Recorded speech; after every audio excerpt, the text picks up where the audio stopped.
Alrighty, what's good, everybody? It's your boy BigDonSkillz, actually bringing you two videos in one day, man. But we are going to be talking about what just happened here at Twitch early this morning, maybe late last night. And I'm going to read from this article that comes from Mobile Syrup, kind of describes exactly what happened.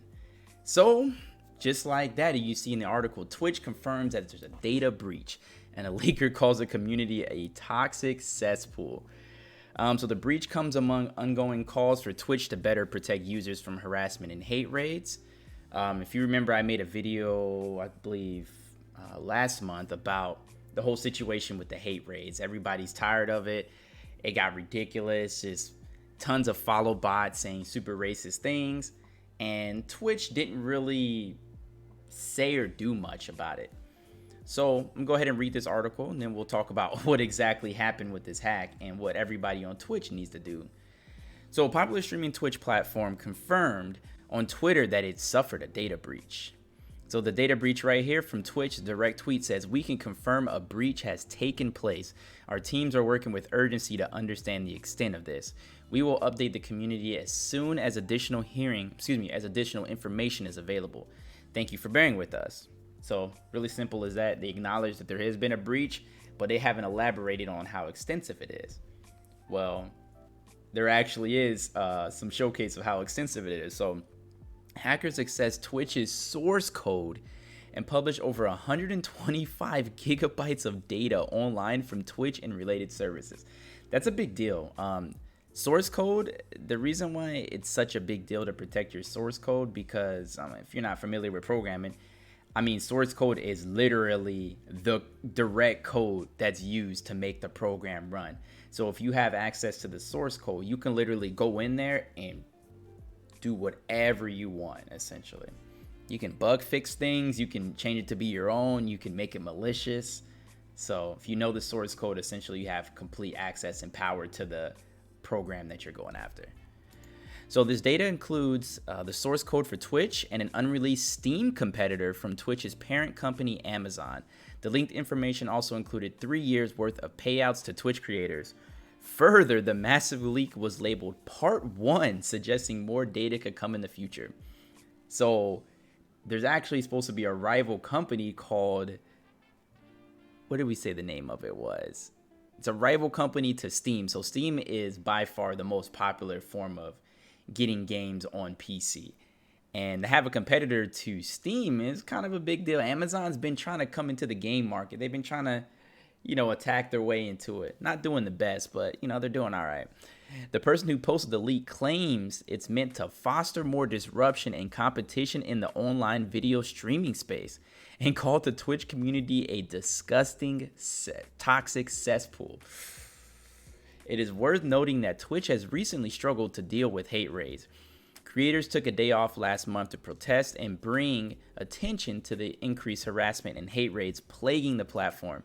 Considering the comment about Twitch's community, it's possible the attack could be related to the ongoing harassment issue. So this was exactly what I mentioned earlier. The whole response to hate raids, that was September 1st, that a lot of people decided to take a day off, including myself, because they weren't doing anything about these hate raids. Now, recently, Twitch did implement a feature which I thought was kind of weird because it was quiet. Like, I feel like I didn't hear about it until I saw it on my stream. They implemented a way of, having phone number verification for any user and having email verification for any user. Mine already requires people to be verified by email. So you can't just make an account, jump in, and try and troll me. But I don't know if this is an actual solution to the problem or if it's a temporary fix. I don't know. The problem when you implement a lot of features like this is that you do hurt potential real viewers, in the process of putting all these restrictions on your content. And for us small streamers, I think every person counts, right? More so than, anybody else. Also, the leak doesn't appear to include passwords or addresses information for users. That doesn't mean hackers didn't obtain that information in the breach. If you use Twitch, you should probably update your password and add two-factor authentication, 2FA. So yeah, this is one of the things I wanted to bring up. Some people brought this to my attention this morning as well, but if you stream on Twitch, you'll more than likely want to change your password and do 2FA if you haven't already. That's going to be important. It will change your stream key. So you'll have to, you know, re-add your stream key for your streams. But I mean, smaller inconvenience, a minor inconvenience to help yourself on a bigger issue. I say, why not? All right, so now we said the leak has 125 gigs. The leak contains the following information: 3 years of Twitch creator payouts. So you'll be able to see how much people are getting paid. When we get paid we'll get paid if we make over $120. So essentially, you get to see how much people are making on the platform. The entirety of Twitch.tv, including comment history going back to its early beginnings, or commit history, excuse me. Source code for the mobile, desktop, and video game console Twitch clients. Hopefully someone can develop something for the mobile app that makes it run better. Maybe that's a blessing in disguise. Code from proprietary SDKs and internal Amazon Web Services, AWS, used by Twitch. I actually don't know what SDK stands for, so someone in the comments, feel free to elaborate on that for me. But AWS is Amazon's web service, which is like the future that Amazon is trying to push. I know like my college offers that. Amazon's trying to push people into like cloud computing. So that's something that's going to be probably a big deal because AWS still seems to be in its early stages. An unreleased Steam competitor from Amazon Game Studios, which you mentioned earlier. Data on related Twitch properties like IGDB and CurseForge. Don't know what those are, honestly. Someone can comment on that too. Probably just other websites or entities that Twitch, you know, implements within its website. That would be my guess. And then Twitch's internal security tools. It's really that simple. The things they use for security protocols and things like that. So ultimately, it appears hackers have targeted Twitch and its system rather than its users. But again, this is also allegedly the first part of a larger leak. It also remains unclear how hackers gained access to so much Twitch data and whether they exploited a larger flaw in AWS.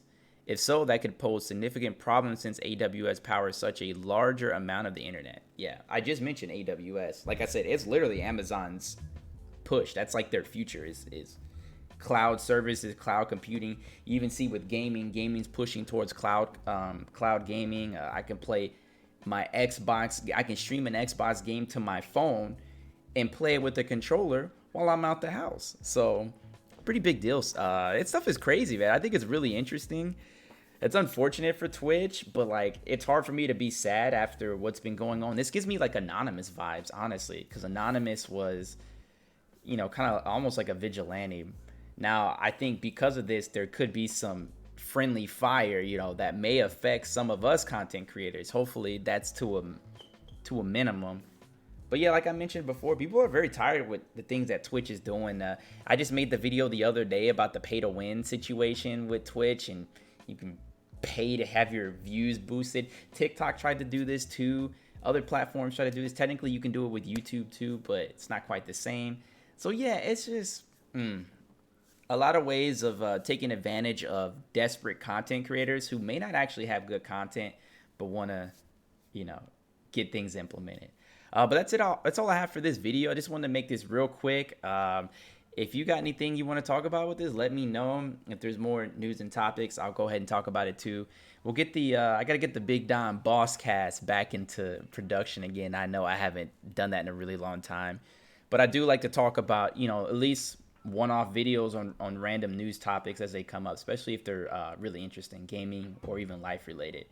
But once again, I appreciate every single person for hanging out today. If you liked the video, hit the like button, hit the thumbs up, drop a comment down below, and even share this with your friends because spread the knowledge. Let them know what's really going on. But appreciate y'all. I'll see you on the next video. Peace out. Deuces.